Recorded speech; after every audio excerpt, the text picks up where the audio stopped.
Hi students, my self Manish Kumar और आप देख रहे हैं अपना favourite channel tricky chemistry by Manish sir. तो लास्ट क्लास में अपन ने जो रासायनिक बलगति का चैप्टर चल रहा था उसमें अभिक्रिया कोटि और आणविकता जो है उसकी पहचान कर ली थी कि किस तरीके से अपन अभिक्रिया कोटि और आणविकता जो है उनको अलग अलग कर सकते हैं, उनमें अंतर क्या था, ये सब चीज बता दी थी।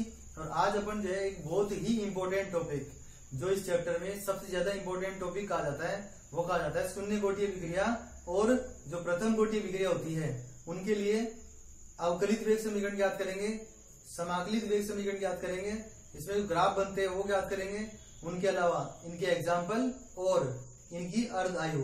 तो 5 तरह के टॉपिक अपन यहाँ पर डिस्कस करेंगे और आपको ट्रिक के माध्यम से बताया जाएगा कि जो शून्य कोटीय विक्रिया होती है, जो शून्य कोटीय विक्रिया होगी उसको डायरेक्ट देखकर अपन कैसे पहचान कर सकते हैं। ठीक है, तो आपसे एक ही रिक्वेस्ट है कि आप वीडियो कंप्लीट देखिए और आज की क्लास आपके लिए बहुत ज्यादा इंपॉर्टेंट होने वाली है। मैंने आपको पहले बताया था अगर जिसको शून्य कोटीय विक्रिया पता लग जाएगी वो प्रथम कोटीय विक्रिया आसानी से पता लगा लेगा।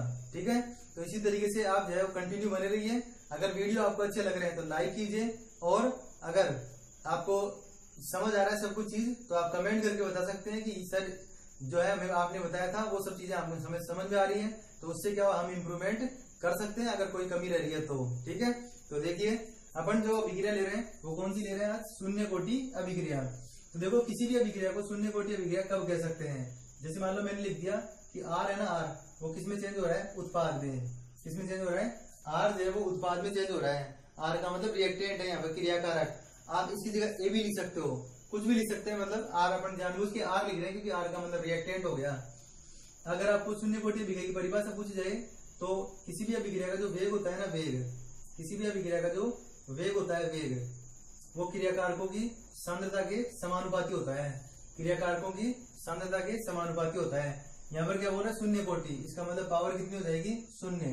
ठीक है, तो परिभाषा अगर लें इसकी, मतलब आपको परिभाषा पूछी जाए शून्य कोटि अभिक्रिया की तो इससे आप परिभाषा बना सकते हो, वे अभिक्रियाएं जिनकी अभिक्रिया का वेग, वे अभिक्रियाएं जिनका अभिक्रिया का वेग, अभिक्रिया का वेग क्रियाकारकों की सांद्रता की शून्य घात के समानुपाती होता है।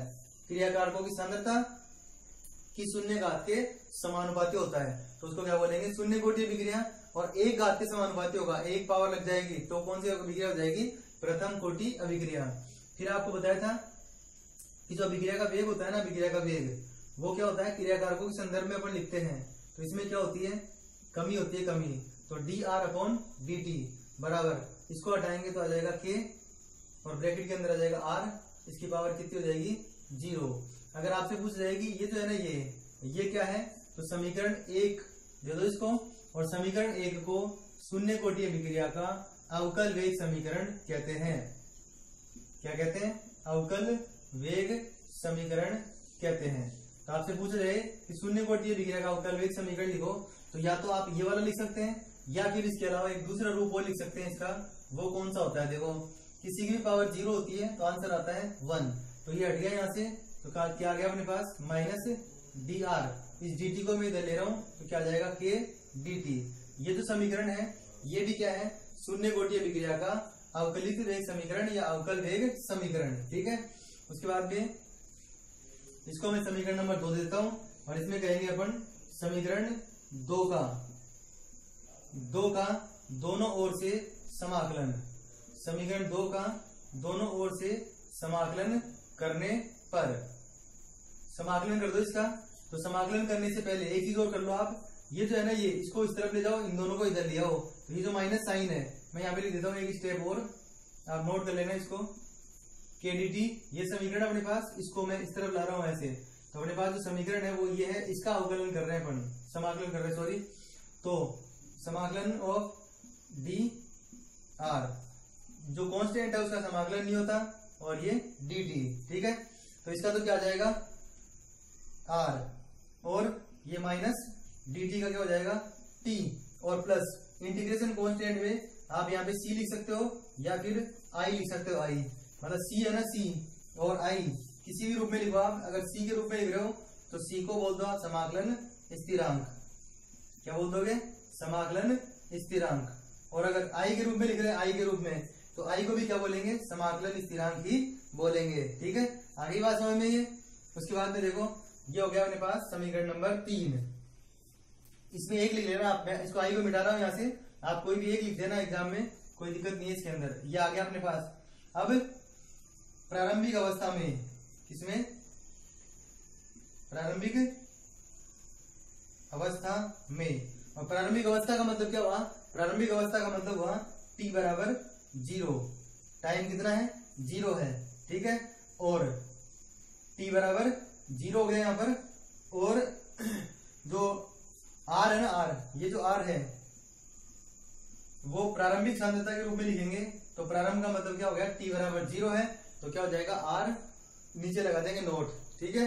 तो अब इन दोनों के मान आप इसके अंदर रखो, इन दोनों के मान इसके अंदर रख दो, तो देखो ये तो 0 है वो यहाँ पे आएगा, तो ये पूरा 0 हो जाएगा, r की वैल्यू कहाँ पे रख देंगे, इसकी जगह पे, तो क्या आ जाएगा r नोट।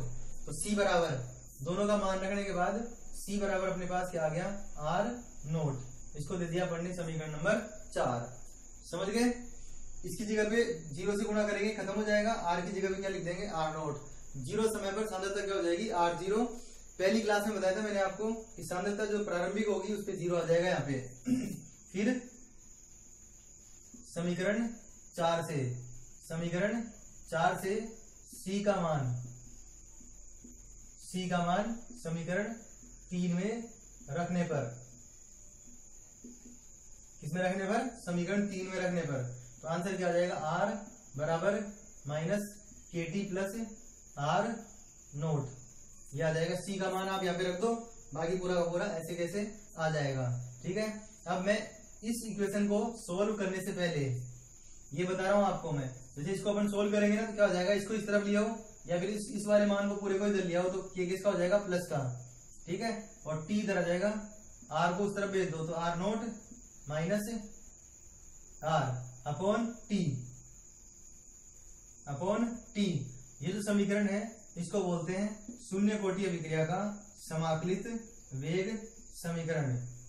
क्या बोलते हैं, समाकलित वेग समीकरण। तो आपसे पूछ सकते हैं कि शून्य कोटि अभिक्रिया के समाकलित वेग समीकरण को व्युत्पन्न कीजिए। आया हुआ है लास्ट बोर्ड 5 ईयर के क्वेश्चन है ना, उनमें आया हुआ क्वेश्चन ये कि समाकलित वेग समीकरण व्युत्पन्न करना था शून्य कोटि अभिक्रिया के लिए। अब मैं बताता हूँ कि यहाँ पे मैंने ये क्यों लिखा है, ये इसलिए लिखा है कि जिसकी सहायता से अपन इसका शून्य कोटि अभिक्रिया का ग्राफ बना सके। जो शून्य कोटि अभिक्रिया होगी उसका ग्राफ अपन को बनाना है, तो यहाँ से अपन बना सकते हैं। y तो क्या हो गई, एक्सिस, अक्ष हो गई, मतलब अक्ष, और x भी क्या हो गई, एक्स। m जो होता है ना, m वो क्या होता है, ग्राफ का ढाल, ग्राफ का ढाल, और c जो होता है ना वो होता है अंतःखंड। क्या होता है, अंतःखंड। तो देखो ग्राफ जब बनाएंगे तो ग्राफ जो है वो किस तरीके से बनेगा, इसका देखो y एक्सिस पे कौन है, r, अगर हिंदी में लिखोगे आप इसको तो क्रिया कारकों की सांद्रता, ठीक है, और x की जगह पे क्या लिखा हुआ है, t, क्या लिखा हुआ है, t। उसके बाद में ग्राफ का ढाल कैसा है, माइनस, लेकिन संबंध कौन सा है इनमें, समानुपाती का। जब भी समानुपाती का संबंध होता है तो रेखा जो है वो सीधी आती है, बस अगर पॉजिटिव साइन है यहाँ पर तो रेखा नीचे से शुरू होगी, और नेगेटिव साइन है तो ऊपर से शुरू होगी। तो यहाँ पे कौन सा साइन है, नेगेटिव साइन है, तो ऊपर से शुरू होगी। अब इस लाइन को यहाँ पे नीचे टच क्यों नहीं किया, वो इसकी वजह से नहीं किया क्योंकि यहाँ पर C उपस्थित है। तो C का मान कितना है यहाँ पर, R नोट, और M का जो मान है वो कितना है, माइनस K, कितना है, माइनस K।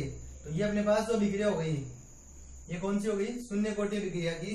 अभी तक जो है ना, अभी तक मैंने आपको 3 चीजें बता दी है। पहली तो कौन सी बताई है, अवकल वेग समीकरण।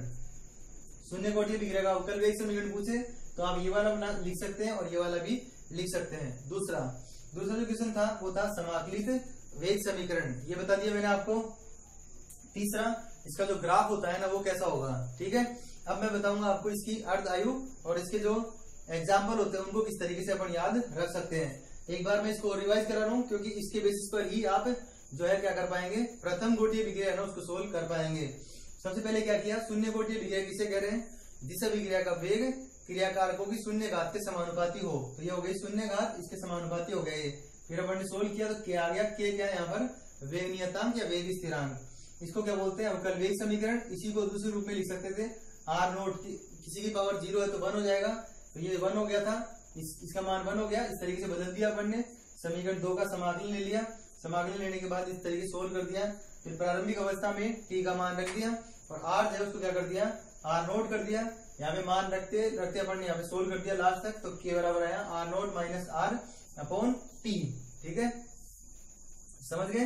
तो इस तरीके से अपन ने जो है ना 3 चीजों का अभी तक पता लगा लिया है शून्य कोटीय विक्रिया के लिए। आपको शून्य कोटीय विक्रिया को याद करना है और बिल्कुल आप खुद देखेंगे कि नेक्स्ट क्लास में जब अपन प्रथम कोटीय विक्रिया को पढ़ेंगे तो आपको जो है ना हर एक चीज है ना बताने से पहले आ जाएगी, ये मेरा प्रॉमिस है।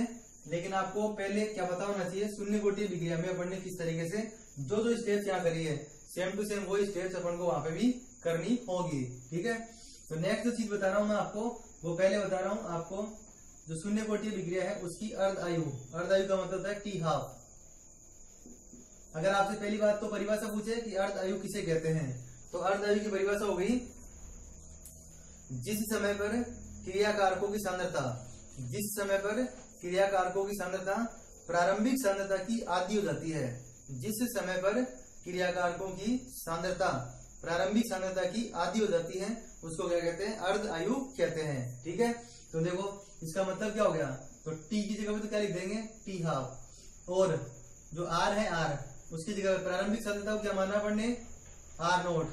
ठीक है, आधी हो जाती है, इसका मतलब क्या हो गया यहाँ पर बटा 2 आ जाएगा। ठीक है, अब देखो मैं थोड़ा सा आपको थोड़ी प्रॉब्लम हो सकती है यहाँ पर, आपका होगी सर हमारी बुक में इस तरीके से आपने इस तरीके से बता दिया, तो देखो आपकी बुक में और यहाँ पर कुछ भी परिवर्तन नहीं है।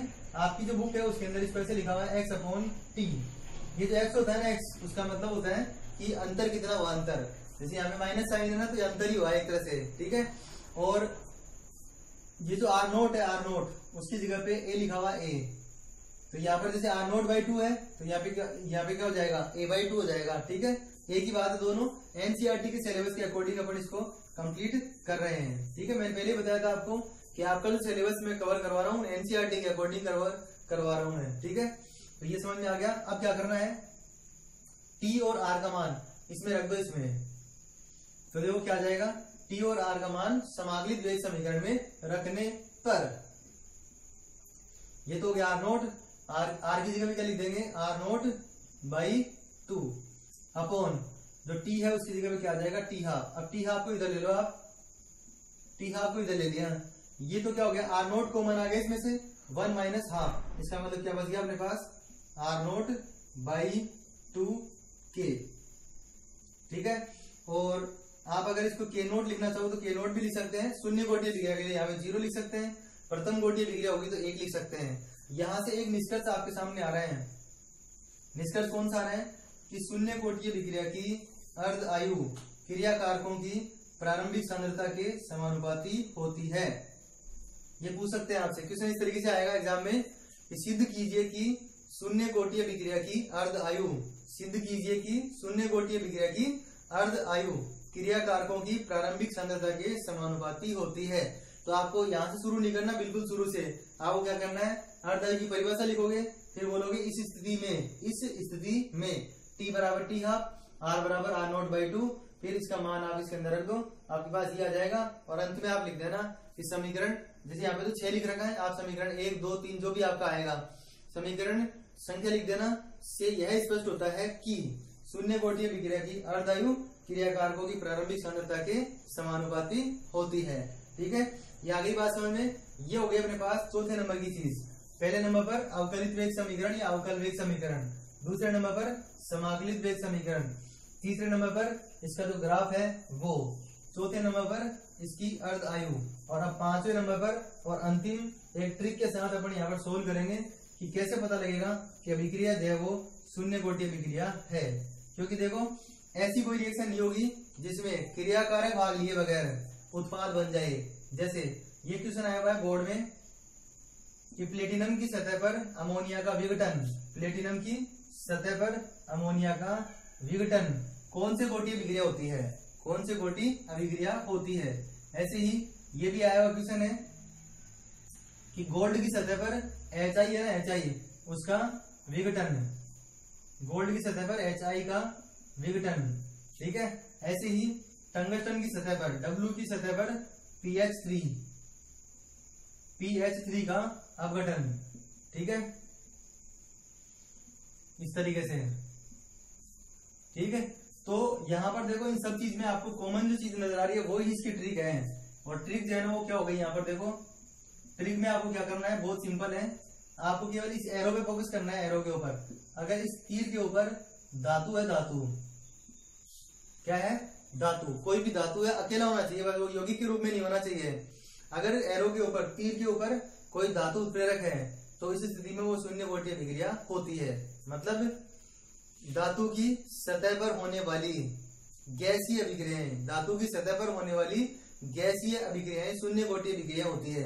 इसके अलावा वे अभिक्रियाएं जो सूर्य के प्रकाश की उपस्थिति में होती है वो भी शून्य कोटि अभिक्रिया होती है। जैसे मान लो ऐसे लिखा हुआ है 2HCl, यहाँ पे सूर्य का प्रकाश आ गया, H2+Cl2।